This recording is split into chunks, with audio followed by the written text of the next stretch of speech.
Yeah. Yeah.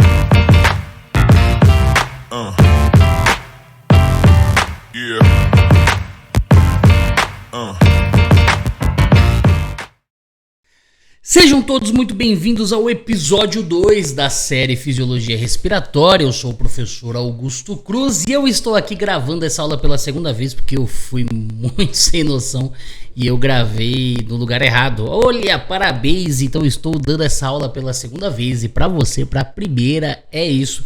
Essas coisas acontecem, né? Mas bom, deixa eu começar mostrando para vocês aqui algumas coisas que eu tinha prometido, né? Como as nossas literaturas que nós estamos utilizando aqui, né? A primeira, principal, a mais famosa, mais referenciada é a Fisiologia Respiratória do professor John West. A segunda é a Fisiologia Respiratória do Michael Levitsky, tá? Tudo que é verde some, tá, gente? Então, desculpa aí. Essa aqui também tem um pedaço verde ali, vai dar uma sumida, que é a Fisiologia Respiratória do Schumacher, tá? Inclusive, essa aqui na semana passada ainda não tinha chegado. Chegou para esse segundo episódio, onde nós falaremos sobre estrutura das vias aéreas e, pasmem, tem um capítulo inteiro só sobre isso. Então já vai ajudar bastante a gente para discutirmos sobre esse universo aí, que é a estrutura da via aérea. Bom, se você está chegando agora, já se inscreva, já curta, já siga este professor aqui que vos fala, tá? Você me encontra nas redes sociais no @AugustoCruzFisioterapia e nós estamos todas as quintas-feiras às 18 horas no YouTube e também no Spotify, que é onde vocês estão assistindo esse vídeo. Se você chegou essa semana, tem a primeira aula, tá? Então depois que você terminar aqui, corre lá, assiste a primeira aula, onde nós falamos sobre unidade alvéolo capilar, no primeiro episódio dessa série Fisiologia Respiratória. Vocês vão cansar de me ouvir, tá? Toda quinta-feira um episódio novo, trazendo detalhes importantes aí sobre a fisiologia. Bom, mas vamos lá, né?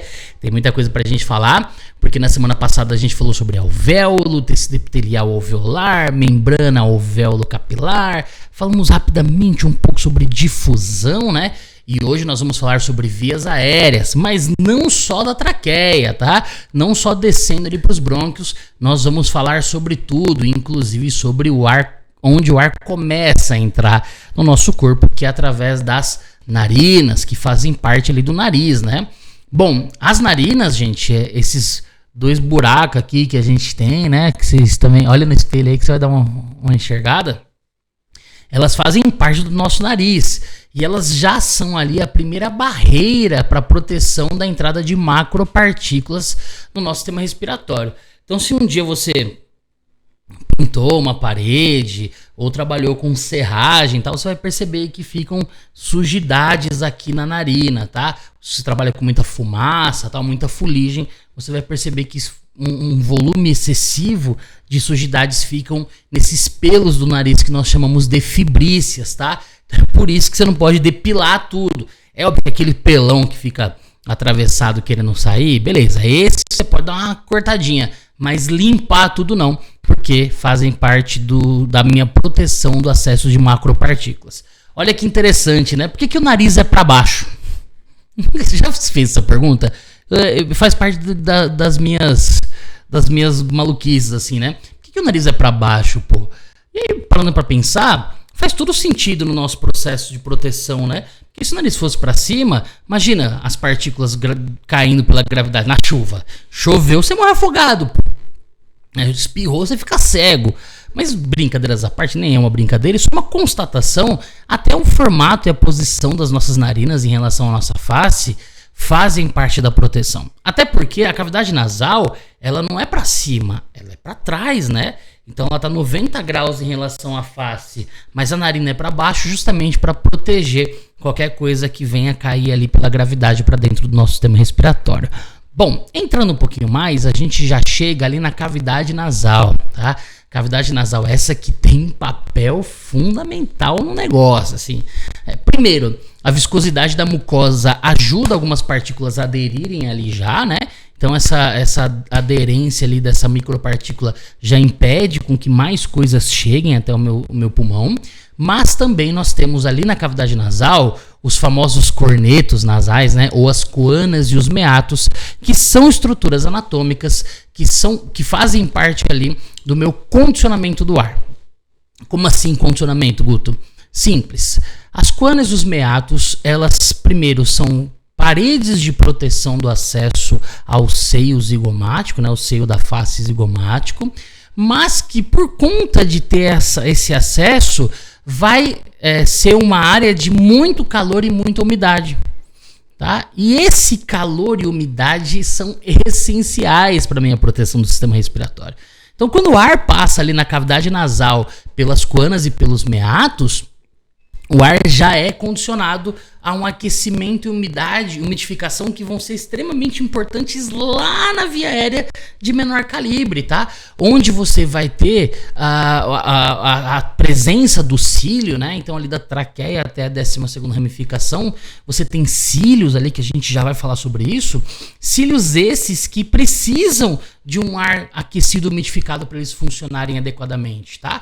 Então, quando o ar entra frio e seco, ele afeta o movimento dos cílios, afeta a característica do muco, isso pode levar até o colapso alveolar. Então, olha a importância dessa participação do aquecimento ali do ar nas coanas e nos meatos. Inclusive, tem muita gente que tem um desvio de septo importante, ou que tem hipertrofia das tonsilas faríngeas, a gente já vai falar um pouco sobre elas, que não conseguem respirar pelo nariz, por conta de uma obstrução importante. E essas pessoas são respiradoras bucais, né? Bucais.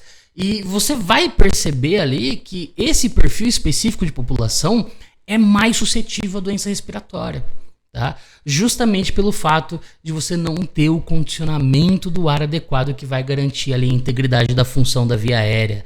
Quando a gente for falar sobre esses cílios, a gente vai entender o porquê eles são tão importantes, né?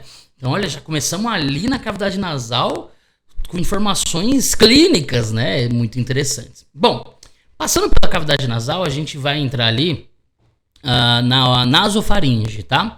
E a nasofaringe, ela é essa via ali onde eu já saio da cavidade nasal e eu já tô indo na faringe já mais próxima à entrada da traqueia, mas ainda na região superior, tá? Região essa que é composta por uma tonsila, além do ducto, né? Ela é composta por uma tonsila faríngea, que muita gente chama de carne esponjosa, ou adenoide quando ela está hipertrofiada. Nós temos ali também uma comunicação com o sistema auditivo, tá? Então tem um ósseo com um pequeno ducto que comunica, que nós chamamos de ósseo faríngeo da tuba auditiva.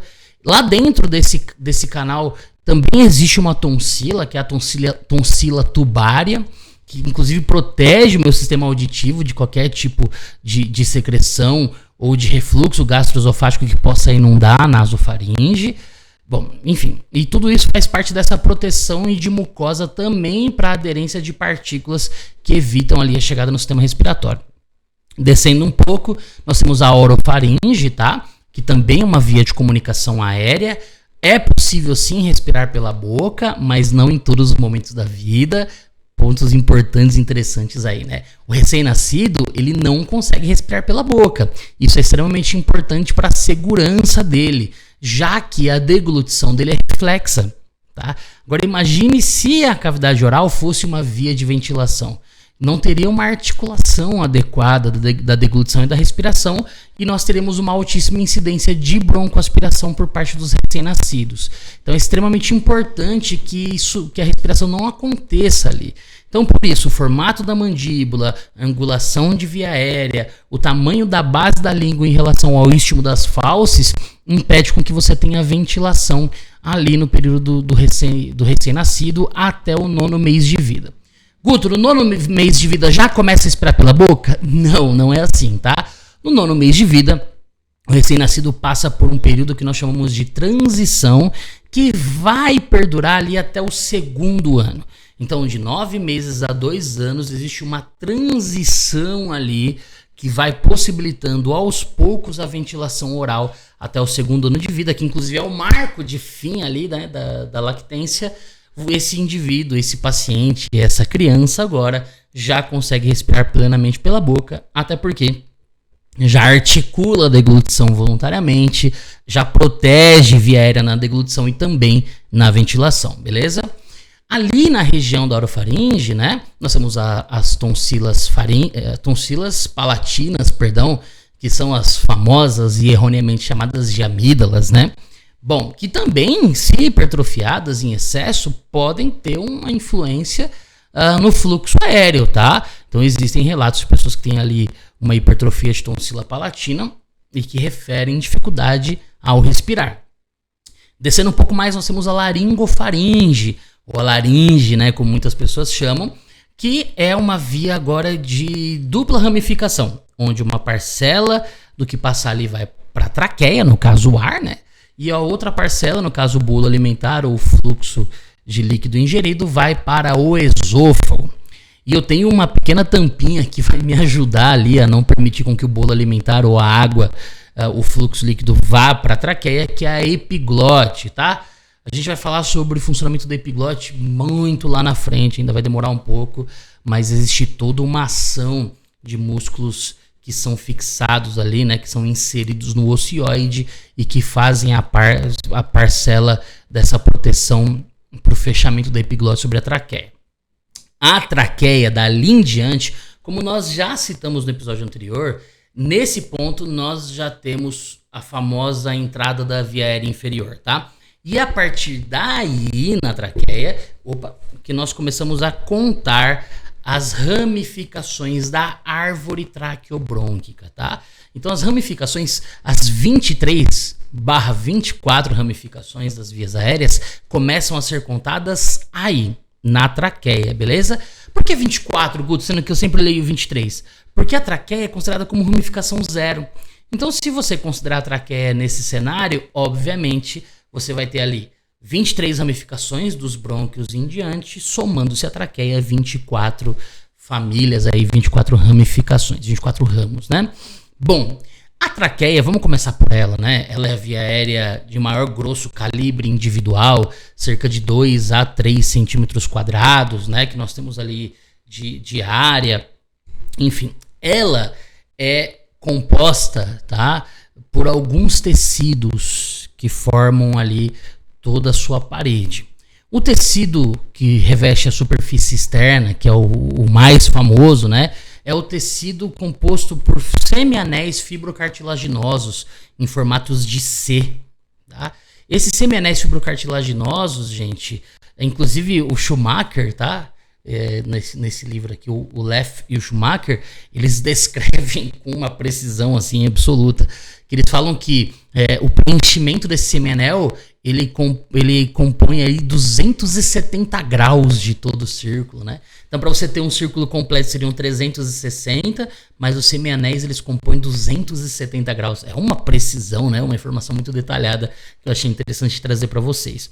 Então, nós temos semianéis aí em 270 graus de um círculo, que não são totalmente preenchidos num círculo completo, porque nesse espaço aqui nós temos um tecido muscular liso chamado de músculo traqueal, tá? Músculo esse que vai estar encostado ali na parede do esôfago, né? Porque o esôfago está atrás da traqueia, e esse músculo que vai permitir inclusive com que você tenha a expansão do esôfago na passagem do bolo alimentar sem causar lesão do semianel fibrocartilaginoso, tá? Então se você tivesse um anel fibrocartilaginoso, conforme o esôfago se expandisse ali com a passagem do bolo alimentar, existiria uma chance muito grande de você ter ali uma lesão desse anel fibrocartilaginoso. Então é extremamente importante.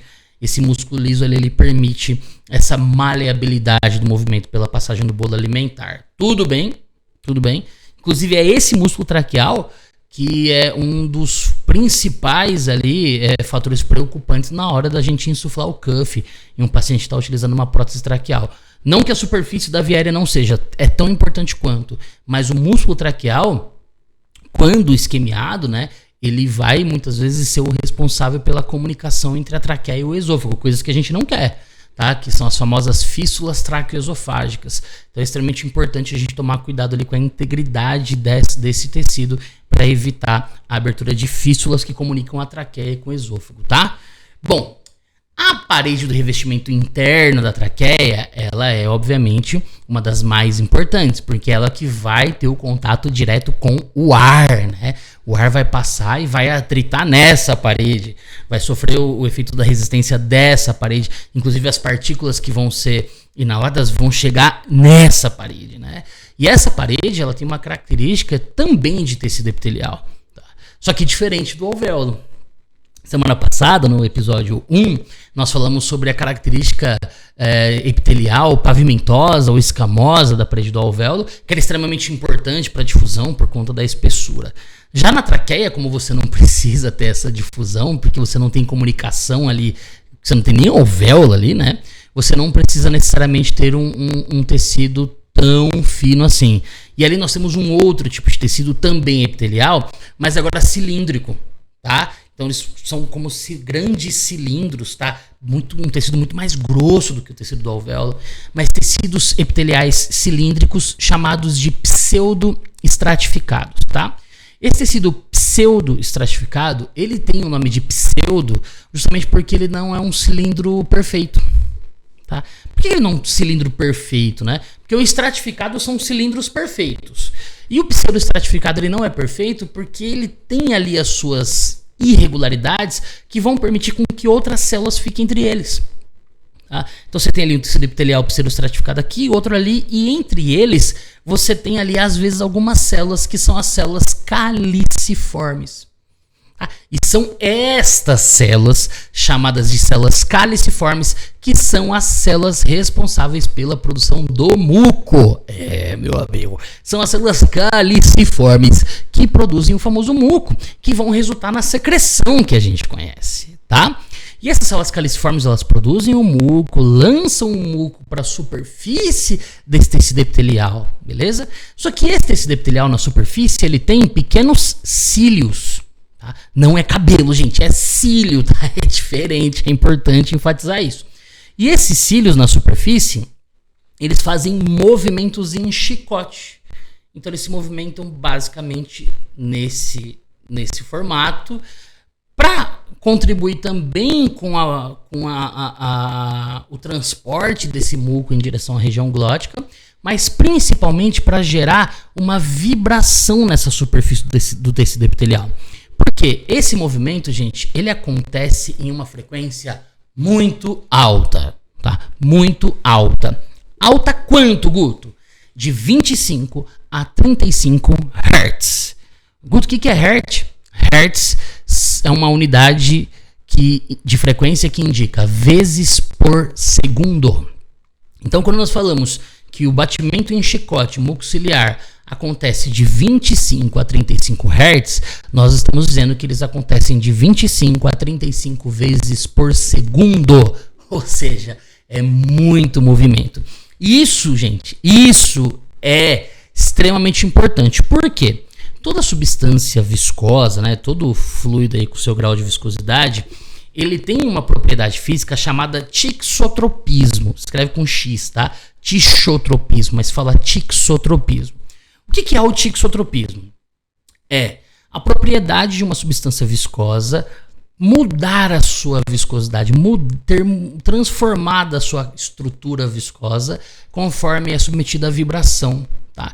Então nós mudamos a característica estrutural da substância, a chamada reologia, né, desse muco ao vibrá-lo em uma frequência entre 25 e 35 Hz. Tá? Então é extremamente importante esse movimento nessa característica, porque vai deixar esse muco mais fluido, facilitando o arraste dele, tanto pelo chicote quanto pelo fluxo exalado. Então quando o ar ele é exalado, ele já vai arrastando esse muco mais fluido também para fora. Mas olha que interessante, essa produção do muco e também o movimento ciliar depende de condições específicas. Condições essas que são umidade e aquecimento do ar, que nós fomos lá das coanas dos meatos, lembram? Umidade e aquecimento do paciente, então pacientes desidratados ou pacientes com hipotermia também têm a produção do muco afetada. E uma informação que eu achei extremamente rica, que foi descrita pelo professor Schumacher no livro Fisiologia Respiratória, a atividade do sistema nervoso autônomo parasimpático. Bum. E aí eu caí de queixo. Falei, não é possível. Sim, gente, nós temos inervações dadas pelo nervo vago ali na superfície submucosa da via aérea, que tem influência direta na característica da produção do muco. E sim, existe uma característica de que as células caliciformes produzem mais muco durante atividade parasimpática e mucos mais fluidos durante a atividade simpática. Lembrando que essa característica, né, desse estímulo sistema nervoso autônomo parasimpático se dá frente a processos inflamatórios, frente a agentes alérgenos, histamínicos, ou seja, quando você tem algum problema ali, alguma contaminação, alguma reação, uma broncorreação, você tem uma atividade parasimpática nessa via aérea. Então, além de você ter um processo infeccioso, além de você ter uma broncorreação, que já é atividade parasimpática, você também tem uma produção de muco mais espesso, tá? Característico, por exemplo, no paciente com asma ou paciente com alguma infecção, seja bacteriana, fúngica ou viral, tá?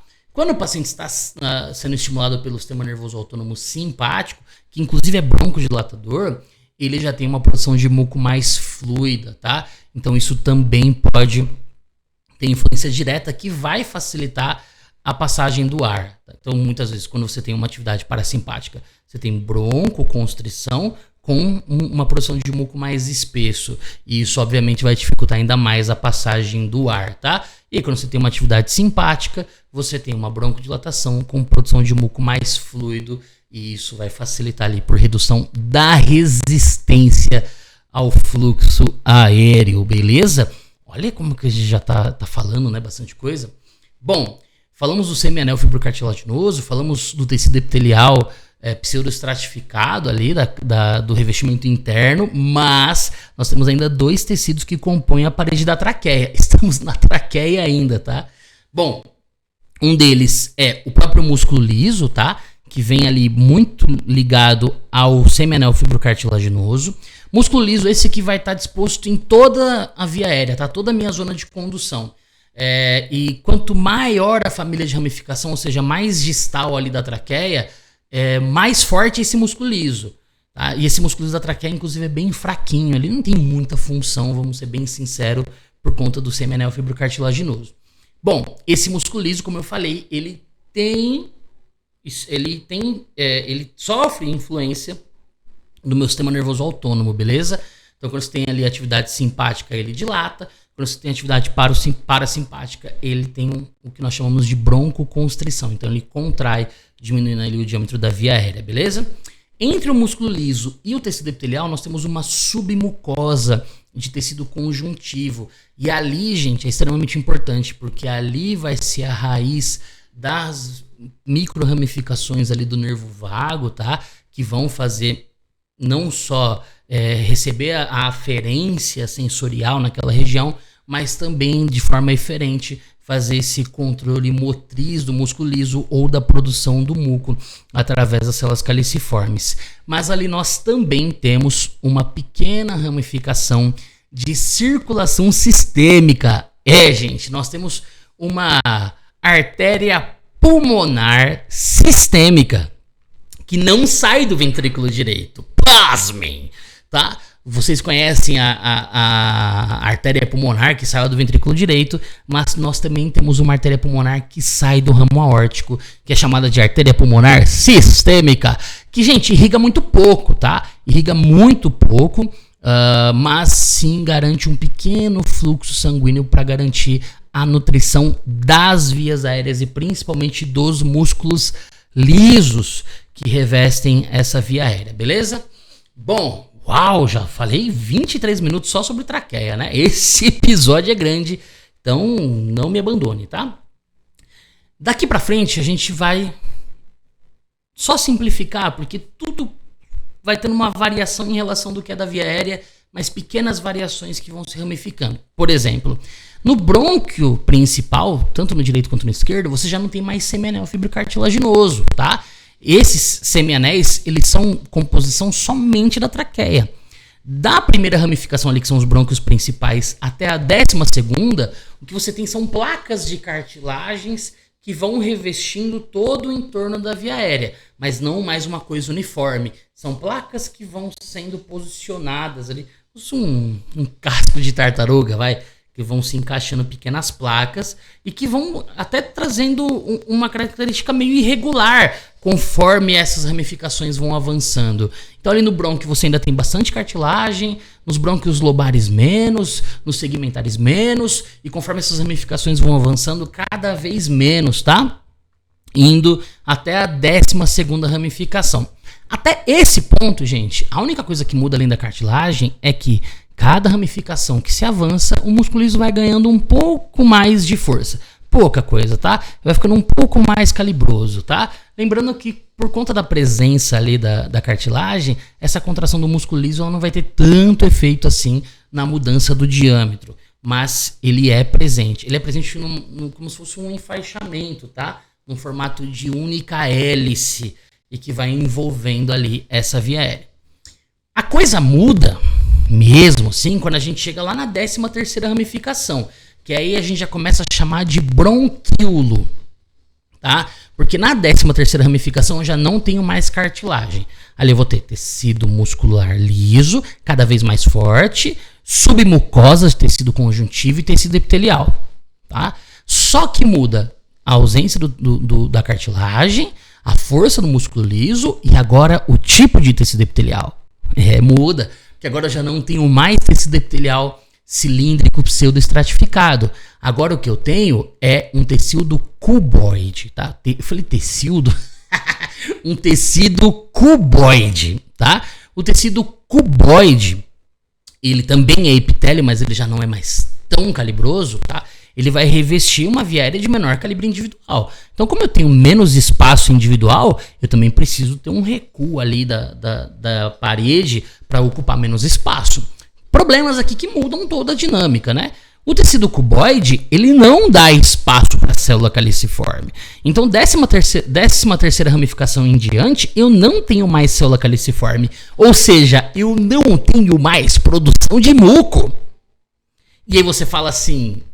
What the fuck? Como que o muco é produzido? Não é.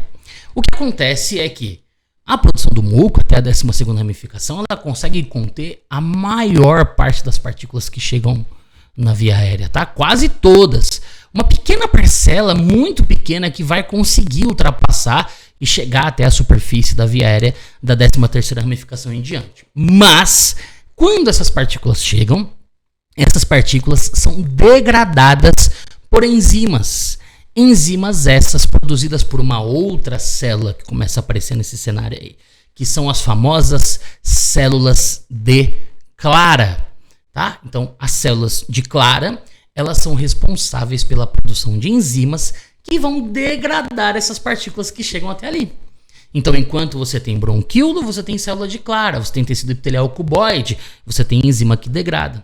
E aí os macrófagos vêm e fagocitam esses fragmentos aí que foram degradados pelas enzimas. E aí, como todo macrófago, né? Vou aproveitar o que é bom, o que não for bom, vou jogar na circulação para depois ser aproveitado por outra célula ou ser jogado no lixo, né? Como o nosso corpo funciona. Olha que interessante. Também existem análises de lavado broncoalveolar que entendem e identificaram a presença de mastócitos ali.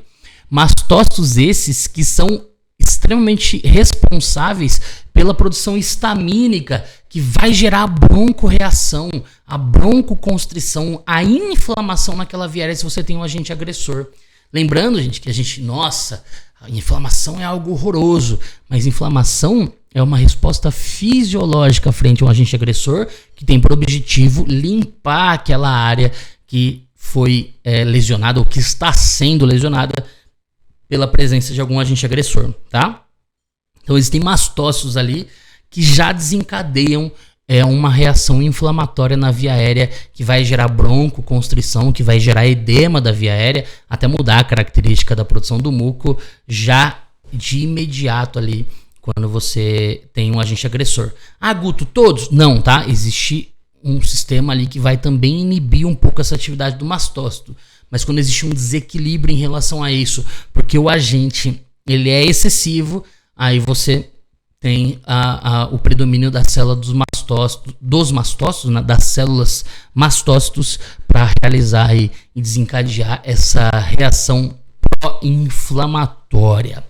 Bom, essa característica de tecido, ela é composta por toda a estrutura bronquiolar ali, mas na 17ª ramificação eu tenho outros personagens que vão entrando nisso, que são os alvéolos, né? Como nós falamos na semana passada, os alvéolos vão surgindo inicialmente meio tímidos, assim, poucos alvéolos ali na 17ª ramificação, na 18ª um pouco mais, e cada vez mais, até chegarmos à 23ª ramificação, ou os dutos alveolares, né? Dali em diante são compostos somente por sacos alveolares, como nós falamos na semana passada. Interessante que cada vez mais o músculo liso vai ficando forte conforme essa ramificação vai aumentando. E talvez você fique um pouco ansioso com essa informação. Porque, pô, peraí, mano, o bronquíolo é cada vez menor e eu tenho um músculo liso cada vez mais forte. Tá louco, vai dar ruim. Não, não vai dar. E eu vou te explicar por quê agora. Quando a gente para pra pensar somente na ramificação individual, eu concordo com você que dá um certo grau de ansiedade. Mas a gente tem que pensar que as ramificações não são compostas somente por um bronquíolo. São somas de milhões de bronquíolos, né? Que vão estar dispostos em toda a área pulmonar, de acordo com a sua família de ramificação, né? A sua altura ali na árvore traqueobrônquica. Então, enquanto a traqueia tem só um ducto, né, que é de 2 a 3 centímetros quadrados, os bronquíolos, por menores que sejam, quando somados uns com os outros, eles vão tendo áreas de metros quadrados, tá? Tornando a área de secção transversa desse bronquíolo muito maior do que a área da traqueia. Ou seja, o mesmo fluxo que passa inteiro pela traqueia, ele vai sendo dividido conforme as ramificações vão aumentando. Então, cada vez menos fluxo vai passando por mais ramificações, mais brotamentos ali de via aérea, o que vai fazendo com que a resistência a esse fluxo seja menor. Então, por menor que seja o bronquíolo respiratório lá final, e somado a todos os outros bronquíolos respiratórios finais, eles têm uma área tão grande que a resistência das vias aéreas fica menor. Então imagina, se eu tenho uma resistência de via aérea menor, aí sim eu tenho a possibilidade de ter um músculo liso um pouco mais forte, tá? Então é por isso que sim, é possível termos músculos lisos mais fortes conforme a via aérea vai ampliando a sua ramificação. Cara, a gente falou sobre um montão de coisa. Eu tô apaixonado por esse Schumacher aqui, tá? Pelo amor de Deus. Ele falou sobre muitas coisas aqui, muitas coisas que a gente trouxe, principalmente sobre atividade autônoma, veio desse livro aqui do Schumacher. É um livro mais antigo, tá? Obviamente nem tudo que tá aqui tá atualizado, mas ele traz muitas informações mais detalhadas sobre esse assunto, tá? Bom, tudo isso que a gente tá falando aqui, gente, como vocês já sabem, né? É uma forma simplificada, resumida, para vocês entenderem sobre entenderem a fisiologia respiratória.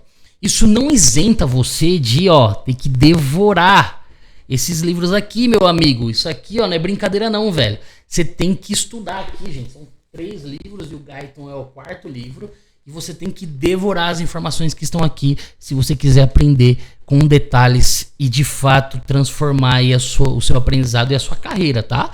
Então, isso aqui é uma simplificação, uma facilitação para você ter acesso, mas se você quiser saber mais, você vai ter que ler, velho. Você vai ter que ler, você vai ter que estudar. E eu estou aqui para tentar te ajudar, tá bom? Então, eu espero você toda quinta-feira às 18 horas com um episódio novo. Pelo que eu fiz de conta aqui, isso aqui vai durar mais de um ano, tá? Tem muito assunto pra gente ir discorrendo.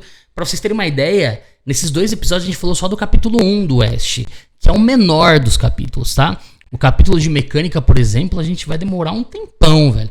Porque o capítulo de mecânica, os 4 livros falam sobre, tá? Então nós temos muitos detalhes que cada autor vai trazendo de uma forma diferente. E a gente vai trazendo pra vocês sempre da maneira mais facilitadora possível, tá? Bom, se você não me segue ainda, me siga nas redes sociais, Augusto Cruz Fisioterapia. Se inscreva no meu canal do YouTube, tá? Também Augusto Cruz Fisioterapia. Me siga no Spotify, você que está me acompanhando aqui na plataforma de áudio stream, para você acompanhar todas as quintas-feiras novos episódios, tá? Na semana que vem daremos início ao capítulo 2 do Fisiologia Respiratória de West, que é o capítulo que nós falamos sobre ventilação, como o ar chega até os alvéolos, como pergunta John West, tá? Então muito obrigado a todos que bravamente resistiram esses 35 minutos e eu espero você na semana que vem no episódio 3 dessa série Fisiologia Respiratória, que eu entrego de coração para você aí ser um profissional melhor, beleza? Até semana que vem, quinta-feira às 18 horas. Tchau!